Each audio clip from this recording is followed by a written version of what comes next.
Several hours later, somewhere in the bubbling gray clouds of the Central Heights, the harmony vibrated with the wilting chords of Octavia's melancholic strings. The last pony sat at her workbench with her back to the crackling record player. With her hooves entwined in cylindrical tool braces, she proceeded to fix and tinker with the battered copper rifle that she had retrieved from the depths of Ponyville's town hall. As one cello suite bled in beautifully into another, she briefly looked up from her diligent engineering and spotted a blurred mirror hanging from a knob below the shelves where she kept her multicolored gems. Only the barest upper left hoofed corner of the mirror provided a decent reflection. From beyond a rusted fog, a 33-year-old mare with a brown coat and tired scarlet eyes shyly came out from hiding. She blinked at her weathered self, noticing the lines beneath her eyes, the nicked and bruised skin that flanked her ears. Finally, she tilted her snout to the side and studied her neck, squinting at the thin forest of violet stubble that came out coarsely to kiss the lantern-lit air of the airship's cabin. She ran a tool-braced hoof over the mane, feeling the tiny stalks, briefly imagining them giving birth to a long, dead curtain of pink threads waving gracefully out from her slender form. But in a final blink, the shadow of Scootaloo disappeared, replaced once more with the last pony, her fine orange coat having bristled into brown ruggedness, her violet eyes having paled to a bitter scarlet. The rusted air encompassed her like a dried butterfly in a specimen jar. She sighed, and as Octavia's record began skipping at the end of its instrumental, she hung her head towards her half-built weapon and lingered on the images fluttering across her mind. Journal entry 2352. Today, something happened. Scootaloo grunted and swung the axe in her teeth's grip one last time. With a mighty crunching noise, the 2-meter-tall mushroom fell down into a flurry of powdery ash. She dropped to her knees to scrape the edible material out of the hollow of the gigantic fungus, when a flurry of tiny insects swarmed over her in a skittering black blanket. Yelping, she fell back and swung her hose wildly, fighting a legion of shadowy trolls in her mind. A gasp. Her eyes opened wide to see once more a harmless forest of gigantic mushrooms waiting to be cut down. The insects had all scattered, and she was once more alone. Forever alone. Sighing, she gazed into the hollow of the fungus, disdainfully observing the colony of paper husk that had long filled the spoiled stalk. With a woeful groan, the pony dragged her axe towards the next giant mushroom, and in the shadow of the tethered harmony she proceeded to hack away at the next structure. I have been made an offer. I have been given an opportunity to literally go back into the past, to venture into a warm and colorful world that my mind has preserved but my heart has forgotten over these many gray years. And yet, there is no hope for changing anything with this gift. There is only the past, the damnable dying past. The best of all this potential experimentation can do is end the twilight that hangs above the links and widths of Equestria. The worst it can do is probably the only thing it can do, and that's reopen so many festering wounds hiding deep underneath my coat that I shudder to even contemplate them. What would it be like to see Fluttershy again, or Applejack, or Sweetie Belle, or Applebloom, or Rainbow Dash? In the days after Ponies died, I've had my life saved twice, once by Rainbow, and a second time just now by Spike, as he royally trashed the trolls that had ambushed me in Ponyville. In many ways, my whole life, 25 years in the waste, so I've discovered, has been one gigantic service to the blue Pegasus who saved me, the one I always believed in, and in some way still do. Does this mean that I owe Spike all the same? I know he obviously doesn't mean to obligate me in such a manner, but how far is he willing to go compared to how far I am willing to go? Assuming, of course, I'm going anywhere at all. One day, Scootaloo tore her way through the splintering door. She pierced the center of an abandoned apartment complex along the downtown stretch of Winnipeg. As gray filtered light seeped in through the mildewed windows, she spotted several equine corpses lying in a tight circle in the center of the living room. She trotted over to them, and she nudged a few bones with her hoof until she finally found what she needed, a unicorn skull. Squatting down beside the skeleton, she extended a blade from her horseshoe and planted it at the base of the body's horn. It wasn't until half a minute later that Scootaloo realized she hadn't yet begun carving the dead stub off. A deep pale glow washed over her, and she swallowed a lump down in her throat. With a shuddering sigh, she lifted her goggles off her head and ran a hoof over with her moistening eyes. She stared miserably past the bodies and at a heap of belongings that had fallen out of a trunk, spilling onto the floor. She saw scattered utensils, toys, equestrian stationery, and, finally, a pile of faded photographs with several smiling and living faces poised eternally, staring back at her as she lingered over the same family's discarded husks a few meters away. The legacy of ponydom has given me so much that I have used over the decades. It is only right that I find a way to give back to it. But how does that stack up when all that could possibly change is the bright face of Equestria itself, an equestrian future with no ponies in it? I only wish to be a survivor, and perhaps to reunite with some other stray members of my own kind. Now that I know, thanks to Spike, that I am indeed the last pony that will ever breathe, what point is there in trying to bring light to a world with no pure eyes remaining to judge it? It's like a tree that falls alone in a forest. But how selfish of a presumption is that on my part? What right do I have, or Spike for that matter, to determine how we memorialize this world, when we've done so much to pilfer from it? Does the fact that we're the last living things to care about it all excuse us being the last souls to make something of it all?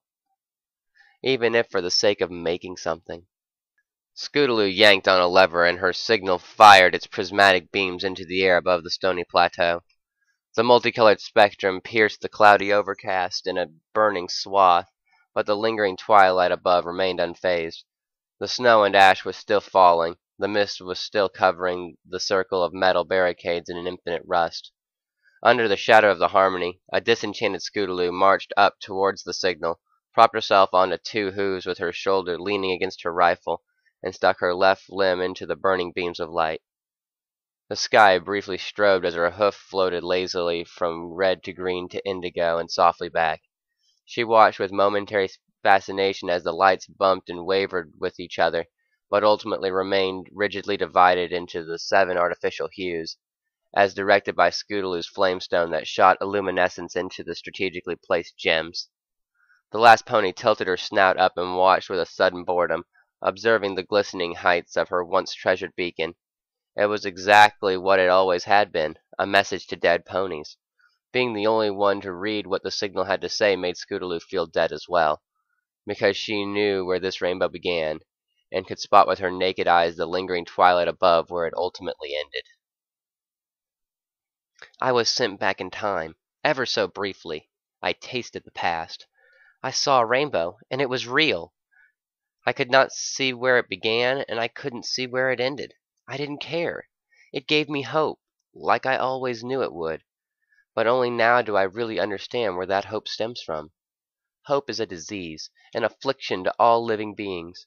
The only thing sentient creatures such as ponies had ever accomplished was die, and yet we had always clung to hope. This perhaps made sense in an age when goddesses walked the fields of Equestria, but now?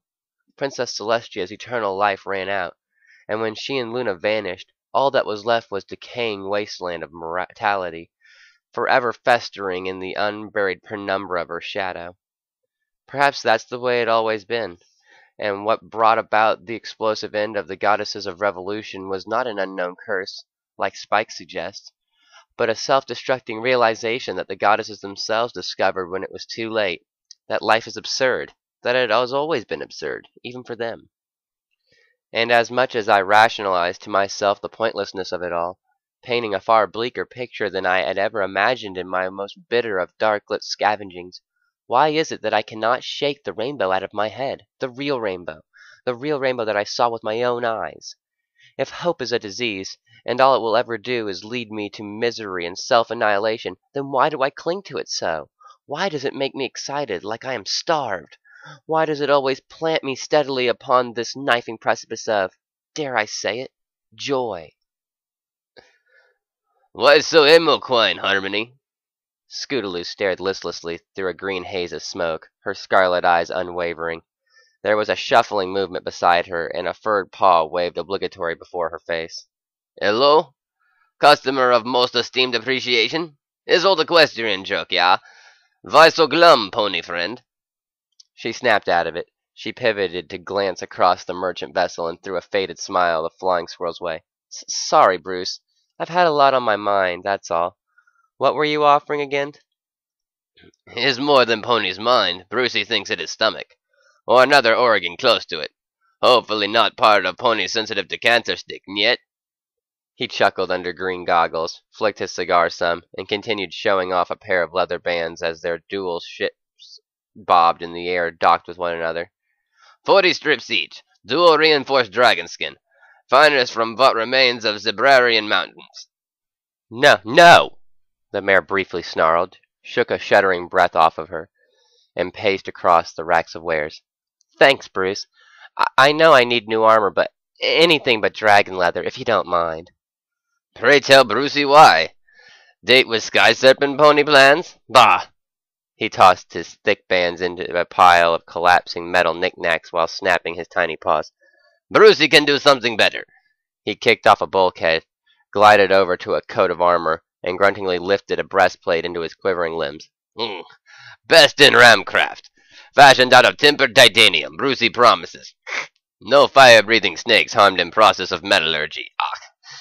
Yet, you overgrown rust heap. Only takes getting used to hauling around. Like you sporting pretty mane out of iron, yeah?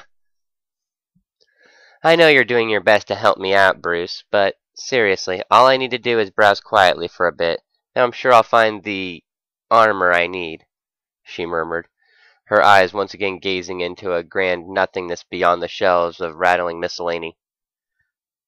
The green-goggled squirrel saw it. Scratching his forehead, he scampered up a metal shelf and perched above her. Kind of armor Pony needs is something no strips could buy, Brucey thinks. She did not reply. He rubbed his chin some, then brightened. Perhaps you are nervous about Stormfront?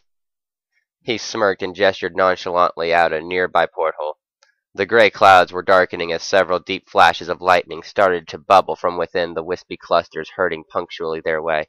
Well, Pony should only fear for Moneybag, because Brucey has greatest lightning rod from Motherland, guaranteed to protect against any storm, but sure is not cheap. That's not it, Bruce, it's... She bit her lip, shifted uncomfortably, and finally looked at him, naked eyes into fogged goggles. Bruce, let me ask you something, pilot to pilot. To Pony's question, Brucey has answers. Possibly. Maybe. If Harmony needs it. She ignored the address and squinted, murmuring, Do you enjoy what you do? Selling to favorite customer? Absolutely. Brucey has always... No. I mean what you do. Scootaloo emphasized. Your life, Bruce. Is this life all that you're willing to accept?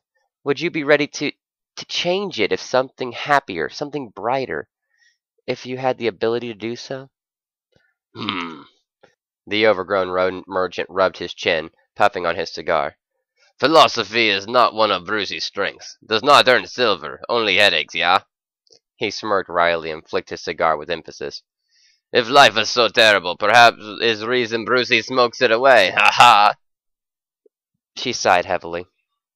But if you could change this, all of this, would you be willing to do so? Life is life. Sometimes life is too much life. Sometimes too little, he uttered as he squatted in his pilot's seat and propped a leg up, leaning back casually in a green haze of his cramped vessel. But rather than think of things that need changing, Brucey likes to focus on things he is glad and be thankful for them.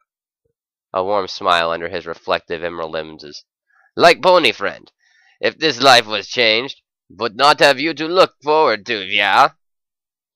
She stared sadly at him. That's just it, Brucey. The only thing you're guaranteed to run out of in this life is friends. She swallowed sorely. The reason I know this is because there is so much magic lost from this world, and eventually that will be gone too. He leaned further back and puffed. All the better reason Pony has to spend time with friends, he smirked. Or make new ones. Or old ones, she added in a low breath. What was that, Harmony? No sooner had he asked, but a loud rumble filled the roof of the world, forcing the two ships to rock and weave from the thunderous vibrations. Mother Rushnut! It is getting worse, the storm. He kicked out of the seat and rushed up to a porthole, gazing out with a frown. Brucey is afraid that he and Pony Friend must cut transactions short. You cannot outrun storm any more than time itself. Perhaps some pony can, she once again murmured, then nodded her snout towards a series of brown leather bands along the far end of the gondola. I'll take those 5 over there. 20 strips each. That works for me. Then the deal is done, Harmony. After the exchange of silver for goods, the mare trotted towards the metal bridge between his ship and hers. She lingered in his wind-blown doorway. Again, Brucey, my name is not Harmony. Yeah, we've been over this. Pony is anonymous. Hilarious irony ensues. Scootaloo. He spun around and squinted at her through cockeyed goggles. What was that? My name is Scootaloo, she said, fidgeting. And I am glad to have you as a friend too, Brucey. The squirrel stared at her. After a spell, he smirked, then grinded his cigar to death against a bulkhead. Another day worth living, yeah? He waved her off. Off with you, Scootaloo. Storm of twilight have no friends.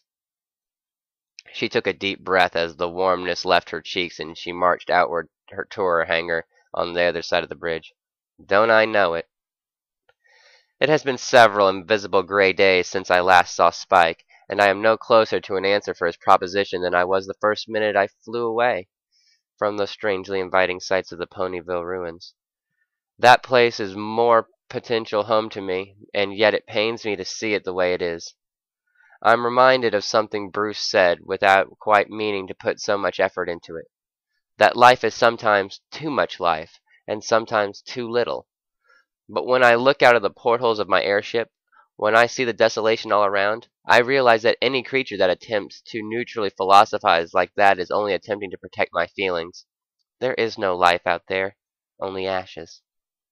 The fact is, when Equestria exploded, it had to have been Ponydom's fault, in some fashion or another. What Gilda hinted of, and what most of the patrons who frequent the Monkey o' Dozen Den believe, is at least partially true. The sun and the moon would still be here today if something horrible hadn't happened to Princess Celestia and Princess Luna. Equestria was never a land that belonged only to ponies, and the fact that I'm the last living Pegasus means that I, in some fashion, owe it to the world to get a second chance at seeing light once more. So much that these perpetual shadows will no longer force otherwise harmless creatures into believing that life is simply quantifiable. A month before now, the same pony who's writing this would never give this blighted world a second thought. But as of a few days ago, I now know that I can potentially leave a mark, a very warm, golden, glowing mark upon that which would otherwise remain a world as a grave, if not even graver than what I now see before me. For years, I gave my all to maintain a rainbow symbol to spark hope into the souls of ponies who I'd always hoped were alive, but I secretly knew they really weren't. Now that I know what I can do and whom I can do it for, creatures like Bruce, Gilda, and even Pitt, could that change Equestria for the better? Could it give hope, however absurd, to a new society that might transform it into something beautiful, as opposed to its present ugliness? Can existence transcend essence, even when the likes of Spike and myself are long gone from this potential future kingdom? It's always been tough being the end of ponies. It's even tougher now. If this storm front I'm flying in doesn't kill me, I think my confusion will. If there should be another entry, it will be by another pony, one who has transcended doubt, as Spike has transcended time. This I promise. This I hope. End of entry. Scootaloo's last pen stroke smudged across the page of her journal as the Harmony experienced another jolt. The boiler at the back of the room flickered as it tried to maintain autopilot in the surmounting turbulence surging all around the craft. A warning bell clamored as a couple of sparks flew from a Tesla coil on the port side of the cabin. Cursing mutely, Scootaloo slapped the journal shut, swiveled away from her workbench, and all but pratfalled across the careening gondola, landing awkwardly in the cockpit seat. As she harnessed herself into place, a wide panorama of bubbling clouds and random bits of lightning surged from beyond the stretched array of windshields. The world had punctually become an obsidian mesh of inky fog as a fresh storm front rumbled across the rooftop of Equestria on the last of its regular intervals. Yanking at a few levers to reorient the bobbing vessels, Scootaloo flashed an angry glare towards her instrument panel. A red light was flickering as a tiny brass pipe of steam blew through an alarm whistle. Her elaborate warning system was attempting to convey that part of the Zeppelin's lateral support struts had loosened dangerously. Frickin' figures. Can't ride a storm these days without it turning into a drunken Wonderbolt performance, she snarled, then silenced herself by clamping her teeth over a hanging chain-linked handle. She pulled hard, and the boiler towards the rear billowed, pumping steam into the balloons over the gondola. Slowly, the Harmony lifted above the crashing black promontory of the advancing storm front, aimed towards the highest point it could go above the dark, lightning-ruptured overcast. A wayward cloud front thundered angrily at Scootaloo. She snarled back, "Yeah, well, you look fat and ugly, too." An hour later, safely above the rumbling overcast of storm clouds, the grunting and griping Pegasus struggled with a loose set of rivets that she was presently attempting to tighten back into place along the starboard side of the Harmony's Zeppelin chassis. The black roof of the equestrian waist groaned and roared beneath her, briefly flickering phantom illuminations of silver lightning hues across her blank flanks as she struggled to finish her task. At one point, the wrench she was twisting flew loose. She inadvertently struck herself in the small of her left forearm. A loud groan, something that mutated into a furious snarl, and she banged the rivets with an opposite hoof, half shocked to hear them rattling back into stubborn looseness.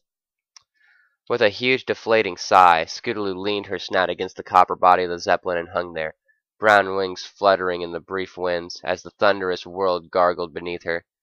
She clung to the bosom of the Harmony in a gentle and lonesome sway, for what had to have been the better part of an hour, until she finally opened her scarlet eyes to the ever-lingering twilight overhead.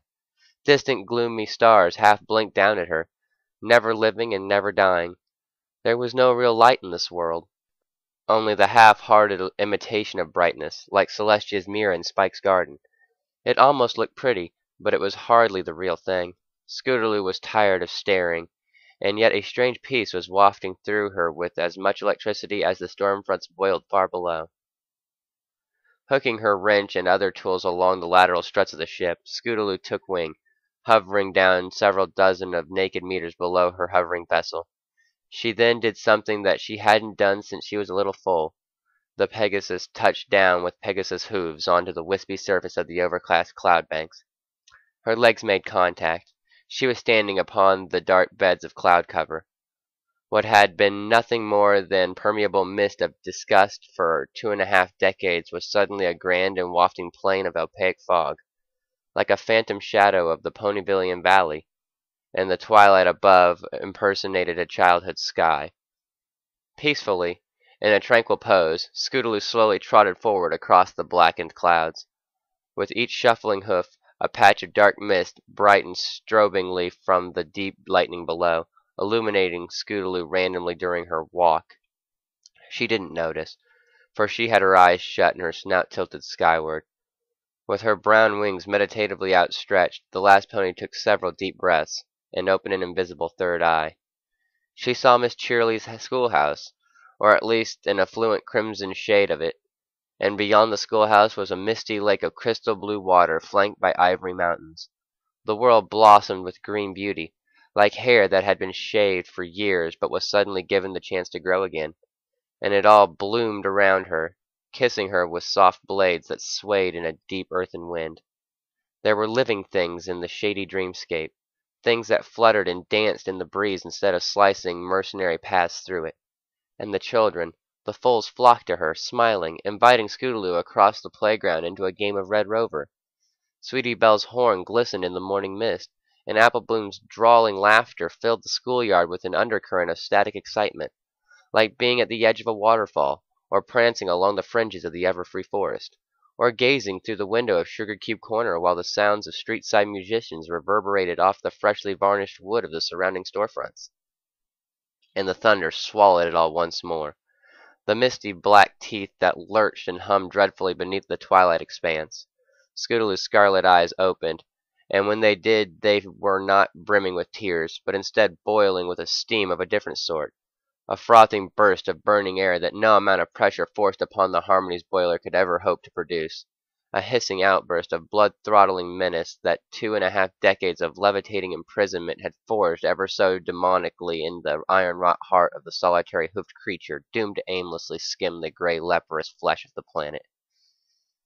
And she screamed, All of her hate and all of her pain and all of her regret she screamed into the gray-on-gray horizons lingering before her, until her wailing voice outroared the great thunder booming from below and scared the strobes of lightning off into hiding, until all of the equestrian wasteland finally knew what it had taken from her, and that she was the only living being in history of time that was capable of giving anything back.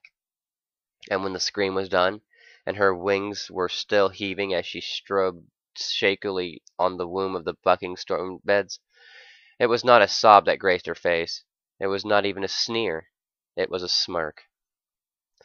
Spike was busying himself with a series of chemical vials in the center of his lab when the trap door to Spike's former treehouse home slammed wide open above him.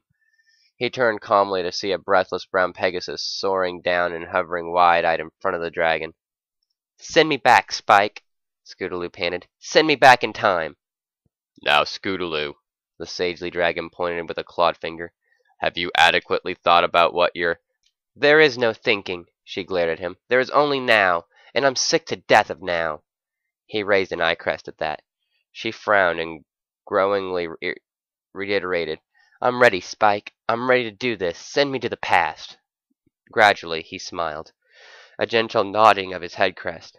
As you wish, old friend.